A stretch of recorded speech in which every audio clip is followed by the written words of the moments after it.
Hello everyone, today we are all here to discuss on the topic of sustainable community, and so I personally think that what makes a successful and continuable community is a citizen oriented and healthy public living. So I've learned that in some countries there is outdoor billboards for commercial use and which creates great light pollution. So I personally think that this will probably disrupt the sleeping habits and the mental health of residents. So I think this was not a good practice of continuable community. So I further think that what contributes to um, a sustainable community is that good mental health and good recreational health for residents. Any other things to add on? I totally agree with what you have said, as the living experience of the residents is our first concern, and the whole society should work together to make the whole urban community more cleaner and organized. And I think a successful and sustainable community is a holistic integration of environmental, social, and economical system. Environmentally, take Highline Park as an example. Environmentally, it turned a polluted train track into a thriving park, and socially, it provided a place to people for recreation and relaxation. Economically, it stimulated the development of tourism, which boosts the growth of economy. Yeah, any other comments?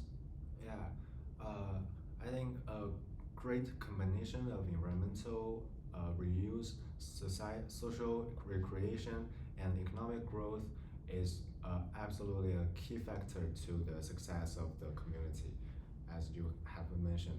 And what I want to add is that I think affordable or even free and reliable connectivity is equally important for community.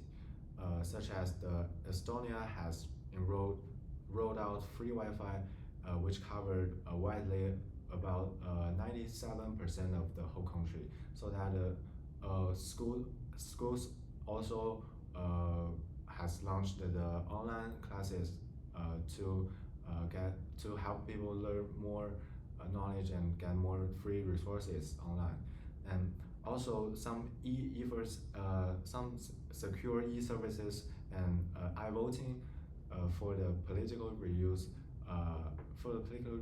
followed by them. Secondly, I want to add is that co-created places which can foster pride and stewardship between people are really important, such as the Kingston's Jamaica paint that use ordinary people's stories and experience to paint on the wall to show their normal life and to motivate people to live a better life. Is there anything you want to add or?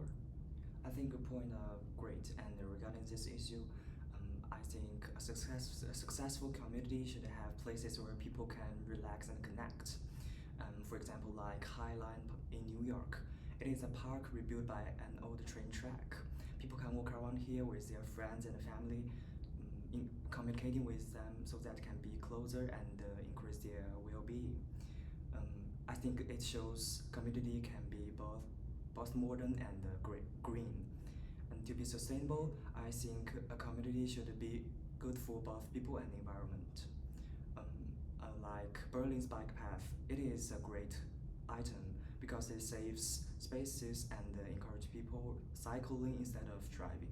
It can not only reduce vehicle emissions but also encourage people to play more sports and make them healthier. This idea can make the city be green and livable. And that's my point. So you all have a great point, since you have mentioned that there is Wi-Fi hotspots in the country, so that residents can like be accessible to the internet for education use, for communication use. And other than that, you have mentioned the cycling paths and parks in like in the inner city. So I think these recreational infrastructures can totally boost the psychological health of residents, so that they can like live happier with higher mental qualities. So that's my point. So let's move on to the next question. Among all the factors we have mentioned, I'm wondering which one is the most crucial factor. And based on my research, I would like to give a counterexample, which is the outdoor air conditioning in Qatar. It not only damaged ozone layer, which posed stress to our health, and also caused a poisonous gas emission, which also damaged the whole environment. And Earth is the only place for human beings to work and live, and everything is based on a pleasant environmental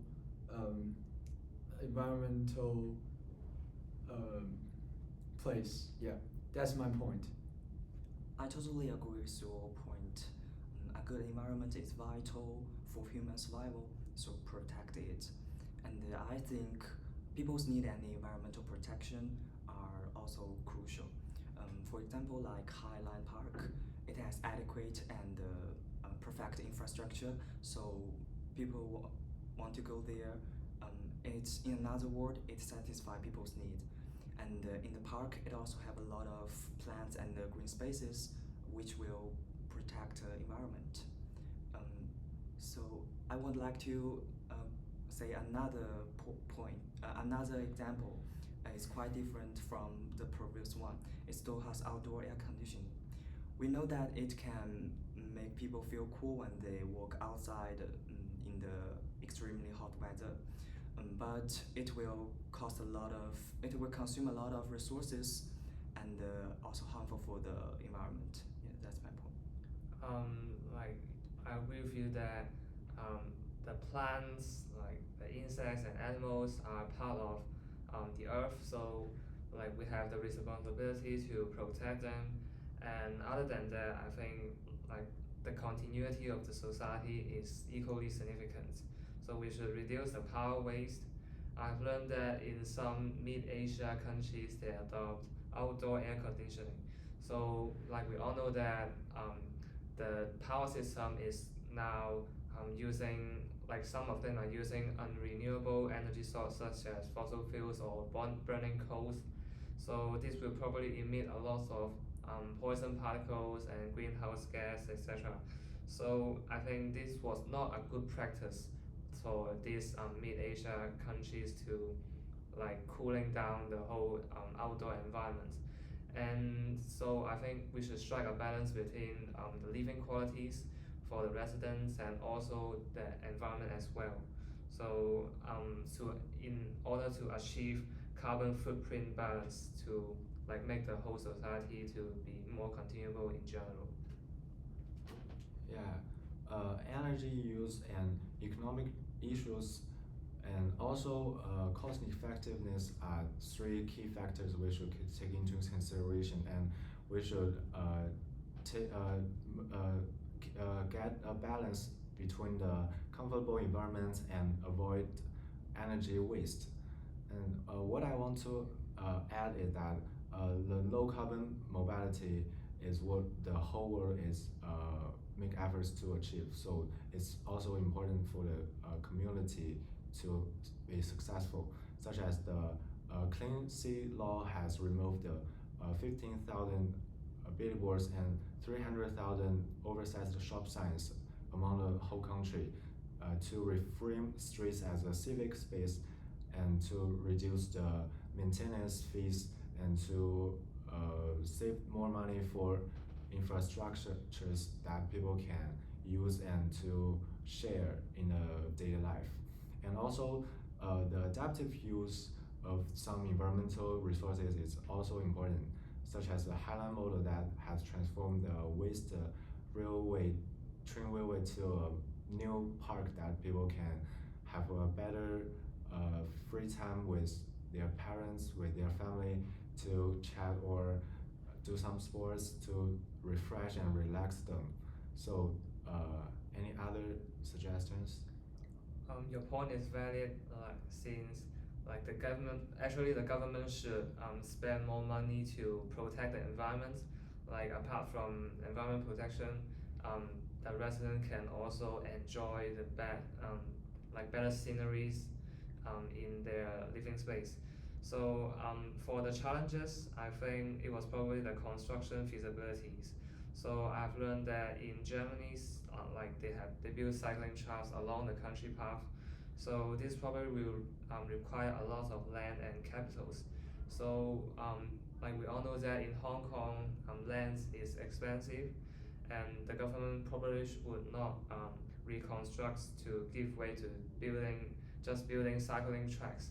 So I think it depends on like the distance, the place of the countries, and so that's the reason why I think construction feasibility is one major challenges.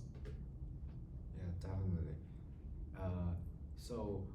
Despite the key factors that we have taken into consideration, there are some challenges existing for us to solve and consider as well. What I want to mention is that the maintenance is one of the most important things which we need to solve, because continuous funding and upkeep work is not pointed out by people, because the murals can fade and Wi-Fi needs upgrades.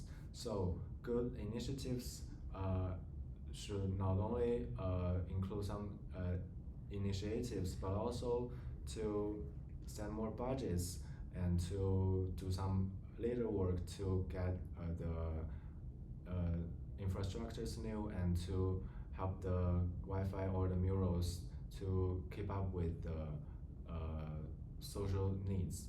And also the governance is another important challenge, because the ad bans or sign controls, they all require clear rules that instruct people to do something, or just to make the infrastructures new, and consistent enforcement is also important. Yeah, what about your others important challenges you want to mention? So you totally have a great point. There are many challenges facing, and when construction these infrastructures for better environment for residents. So any point would you to add on? Um, you are absolutely right. Using smart design and tech to make convert cycling path feasible is good. And I think people's need and I think one big challenge must be cost. For example, like Doha's outdoor air conditioning, it is expensive and not eco-friendly, so it is not valuable for people to achieve. And another challenge can be get everyone to agree, because some people might not like change, and for example, banning advertisements in Sapalo, businesses might disagree with these items because they use advertisements to to earn money and improve their total revenue. But if the advertisements are reduced, their profit will be damaged, and their competitive ability will be also reduced. As Yeah. Tony mentioned, the shortage of resources in Hong Kong, the strain of natural resources is hard to control. The least we can do is not to damage the nature. And take the outdoor air conditioning as example. I think the biggest challenge is the conflict between humanity's endless need and the imperative of environmental conservation. Yeah. So, to sum up, I think a successful and sustainable community should have green spaces, eco-friendly transport, good public services, and activities that bring people together. So I think we should choose ideas feasible and good for both people and the environment.